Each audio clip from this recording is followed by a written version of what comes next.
Donc on va passer aux démonstrations un petit peu pour rendre un petit peu plus concret tout cela. Donc ces tâches, elles s'effectuent comment? Il n'y a pas besoin d'installer une console de management lourde Exchange telle que vous avez pu le connaître dans les années précédentes. Ici, tout simplement, tout se fait en web. Ici, vous indiquez une adresse web, qui est flexmail.crystalcloud.com. Vous arrivez ici. Vous vous signez avec, encore une fois, l'adresse de messagerie et le mot de passe qui vous a été communiqué. Et vous allez arriver donc sur ce qu'on appelle, nous, l'ECP, l'Exchange Control Panel. Donc ici, vous allez pouvoir réaliser un certain nombre de tâches. Alors, dans cette démo, je ne vais pas tous les passer en revue parce que c'est très riche. Encore une fois, vous allez pouvoir vous-même éprouver toutes ces fonctionnalités. Donc ici, je suis le DSI de l'entreprise et je vois que j'ai accès aux boîtes aux lettres et que je peux créer, modifier, supprimer des boîtes aux lettres. Donc pour les besoins de la démonstration, aujourd'hui j'ai un nouveau technicien qui est arrivé et qu'il va falloir ajouter à mon service technique informatique. Donc je vais l'appeler technicien informatique. Je vais lui donner une adresse mail, ce sera tech@ma-société dans le cloud. Ici, bon, on n'a qu'un seul domaine, mais on peut très bien imaginer avoir plusieurs domaines. Ça, c'est tout à fait réalisable. On lui définit un mot de passe. Et ça, ce dernier point ici, plan de boîte aux lettres. Nicolas, encore une fois, vous le détaillera plus tard. On a plusieurs offres, plusieurs types de services à vous délivrer. Nicolas vous donnera les détails tout à l'heure. Donc, je crée ici très simplement la boîte mail de mon utilisateur. À voir aussi qu'ici, on peut créer l'autre type de ressources, à savoir les ressources de type file. Donc, ce technicien informatique, qu'est-ce que je vais en faire? Je vais pouvoir l'ajouter ici à un groupe de diffusion. Comme je vous ai montré tout à l'heure dans la liste d'adresses globales, j'ai un certain nombre de groupes.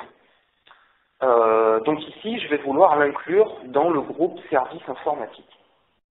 Donc ici, ce groupe, ça c'est son nom d'affichage, son adresse mail à ce groupe. Donc si demain j'écris à SI@ma-société dans le cloud, tous les utilisateurs de ce groupe, qui sont définis ici, vont recevoir un mail. Donc moi je vais vouloir ajouter mon technicien que je viens d'ajouter, technicien informatique qui est ici. Voilà. Une autre notion qui est très intéressante aussi dans les groupes de diffusion, c'est la notion d'approbation d'appartenance. Ici, on va en dénombrer deux majeurs, ce sera ouvert ou fermé. Quelle est la différence? Est-ce que mon utilisateur peut s'inclure de manière autonome dans une liste de diffusion ou est-ce qu'il a besoin que ce soit l'administrateur qui l'inclue? Alors ici, pour les besoins, encore une fois, de la démonstration, le service informatique, moi je ne vais pas vouloir que n'importe qui rentre dans cette liste de diffusion. C'est pour ça qu'ici j'ai mis fermé, les membres ne peuvent pas être ajoutés, ne peuvent être ajoutés que par les propriétaires du groupe. De la même manière, pour quitter le groupe, ils ne peuvent pas le quitter eux-mêmes, c'est moi-même qui vais les exclure de ce groupe. On va voir la nuance à côté avec un nouveau groupe qu'on va créer ici, qui va s'appeler par exemple association sportive. Asso, ça ce sera son adresse mail. Et je vais vouloir, alors je vais mettre en grand pour que vous voyez mieux, que n'importe qui finalement, n'importe quel membre de mon entreprise rejoigne ce groupe de diffusion. Demain, si mon technicien informatique souhaite faire du sport avec les collaborateurs de mon entreprise, eh bien libre à lui recevra eh bien, les fils de discussion qui seront alimentés au fil du temps par mes sportifs de l'entreprise. Voilà. Bon, je n'ajoute personne, hein, mais peu importe. Donc j'ai créé mon groupe de diffusion. Ensuite, qu'est-ce qu'on a? Ce que je vous disais tout à l'heure, c'était les contacts externes. Donc je ne vais pas m'étaler là-dessus. Je vous ai montré déjà le support du groupe informatique, du groupe RDI tout à l'heure. Sachez qu'on peut en ajouter autant qu'on veut.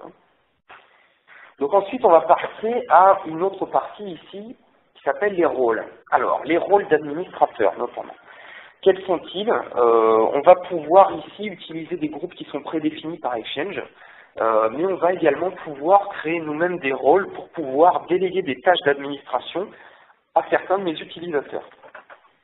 Notamment ici, mon technicien informatique qui vient d'arriver, je vais vouloir lui déléguer l'administration et lui laisser la possibilité de remettre à zéro les mots de passe de mes utilisateurs qui les auraient éventuellement oubliés. Donc ça, vous allez voir que c'est très facile. Exchange va vous offrir un certain nombre de rôles types. Donc je vais créer un nouveau rôle que je vais appeler reset mot de passe. Les rôles, qu'est-ce que je vais inclure comme rôle dans ce rôle parent? Mais ici, en l'occurrence, on voit qu'on a tout un tas de rôles prédéfinis par Exchange. Moi, celui qui m'intéresse, c'est celui-là. Ce rôle permet aux utilisateurs de réinitialiser les mots de passe au sein d'une organisation.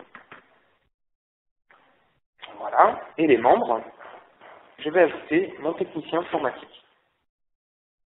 Voilà.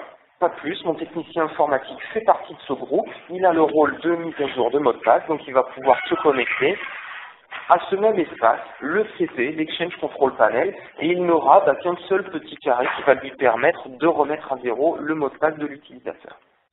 Alors ici, bon, on a la même chose pour l'utilisateur, c'est-à-dire qu'on peut éventuellement interdire un utilisateur final, hein, bien entendu, qui n'a pas de droit administrateur. Par exemple, mon assistante de direction, je peux lui interdire de changer son mot de passe, je peux lui interdire de modifier ses informations personnelles, son nom, son prénom, ce genre de choses. Après, libre à vous de vous rapprocher au plus près de la politique de sécurité de votre entreprise. Ensuite, on a quelque chose qui s'appelle le contrôle de messagerie. Donc vous connaissez, je pense, tous les règles qu'on va appliquer sur sa boîte aux lettres. Par exemple, tous les mails que je reçois de telle personne, je vais les rediriger dans un dossier de ma messagerie. Ici, on va agir un cran plus haut. On va créer des règles qui vont s'appliquer pour l'intégralité de mon entreprise. Donc on va en faire une assez simple, c'est quelque chose qui est, on va dire, universel. Les utilisateurs d'une entreprise, enfin une entreprise globalement, son système de messagerie, on va vouloir lui déposer un disclaimer en bas de page. Hein. Vous savez, ce message s'adresse uniquement aux personnes. Si vous l'avez reçu par mégarde, merci de le supprimer. Donc on va voir qu'ici, à travers d'une simple interface web, on peut gérer ce type de règles. Donc, on va créer ce disclaimer et on va dire que cette règle va s'appliquer pour tous les destinataires qui sont extérieurs à mon entreprise. Ça ne sert à rien que je mette un disclaimer quand mon assistante de direction écrit à mon patron, par exemple. Donc, je vais créer ici la portée, je vais sélectionner la portée externe à mon organisation. Donc, ça, c'est la condition. Si cette condition est remplie, qu'est-ce que je fais? Eh bien, je vais pouvoir ajouter cette clause d'exclusion de responsabilité en fin de message. Donc ici, je ne vais pas l'inventer, hein, je vais le récupérer directement sur Internet. Voilà. J'ai mon disclaimer qui va apparaître à chaque fois que je vais écrire à l'extérieur de mon entreprise. Sur l'enveloppe, bien évidemment, de mon message. Voilà. Je reviens sur mon panneau. Voilà. Donc ici, j'ai ma règle qui est en place. Donc assez simplement, vous allez voir, donc encore une fois, quand je vous demanderai des comptes de test, vous allez voir que c'est assez riche, on peut aller très loin avec ça. Hein. Journalisation, bon ça c'est quelque chose, rapport de remise, pardon, on va pouvoir consulter les logs finalement du serveur de messagerie. Moi demain, mon utilisateur, je sais pas, par exemple l'assistante de direction, elle a envoyé un mail, mais elle n'a pas eu de réponse. Elle voudrait bien savoir est-ce qu'elle s'est trompée dans le destinataire, ou est-ce que le destinataire n'a pas reçu le mail. Est-ce que bon, il y a plein de solutions, donc je vais pouvoir regarder très simplement. Pardon, je suis allé un petit peu vite. Ici, j'ai tous les mails qui ont été envoyés et reçus par l'assistante de direction.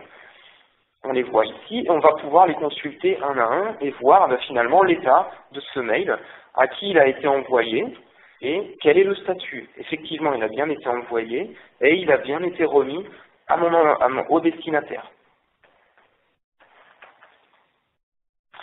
On va terminer cette partie administration par quelque chose qui est très en vogue aujourd'hui, très demandé par les entreprises, c'est les stratégies d'accès de mes téléphones mobiles, de ma flotte mobile à mon service de messagerie. Donc aujourd'hui, bon, c'est en expansion tout ça, les smartphones, tout le monde en a un. Et encore une fois, dans l'exemple que je vous montre aujourd'hui, ma société dans le cloud s'est dotée de téléphones mobiles de type iPhone. Donc elle va vouloir n'autoriser que, d'une part, les iPhones, donc on va refuser les Android, les BlackBerry, etc. Et de deux, elle va vouloir que ce soit uniquement ces iPhones, et non pas les iPhones éventuellement personnels de ses salariés, qui se connectent à la messagerie parce qu'ils ont des données sensibles sur leur serveur de messagerie. Donc ça va se faire en 3 phases. La première phase, on va déterminer la politique générale d'acceptation, on va dire, de ces connexions de téléphone. Donc là, ici, qu'est-ce que j'ai fait? Moi, j'ai demandé à ce que systématiquement, les téléphones soient mis en quarantaine. Et que à chaque fois qu'un téléphone se connecte, il sera donc mis en quarantaine. Mon utilisateur, donc moi-même, dans ce cas-là, le système, le DSI, va recevoir un mail lui indiquant qu'un téléphone a tenté de se connecter. Donc, il va voir ici la liste des périphériques qui ont été mis en quarantaine. Donc ici, encore une fois, pour les besoins de la démo, j'ai connecté mon iPhone avec le compte du DSI à mon service de messagerie. Donc ici, il est encore en quarantaine. J'ai 2 options, bloquer ou autoriser. Donc on va voir ici, on va en profiter, je vous ai parlé de webmail tout à l'heure, on va faire un petit détour sur le webmail. Un petit aparté pour vous montrer que finalement, on se rapproche quand même considérablement de notre Outlook 2010. Je ne sais pas si vous vous souvenez, mais ici, quand je suis dans ma partie de messagerie, j'ai mes réunions, mes mails, j'ai à 95% la même chose ici. C'est très très riche comme messagerie en web. Donc, pour en revenir à mon exemple de téléphonie, ici, on voit que mon DSI a reçu la notification que l'iPhone a été mis en quarantaine. Et qu'est-ce que je vois ici? J'ai l'ID du téléphone. Moi, j'ai acheté une flotte de téléphones, je connais les ID de chacun de mes téléphones. Ici, je sais me rapprocher de ces numéros de série et je sais que celui-là, c'est bien un téléphone de l'entreprise. Donc, je vais retourner dans le contrôle panel et je vais vouloir finalement approuver ce téléphone ici et dire c'est bon, je l'ai approuvé, le téléphone a le droit de se connecter. Voilà, donc ici je vais pouvoir écrire des mails depuis mon téléphone, récupérer mes calendriers, pourquoi pas créer des contacts, etc.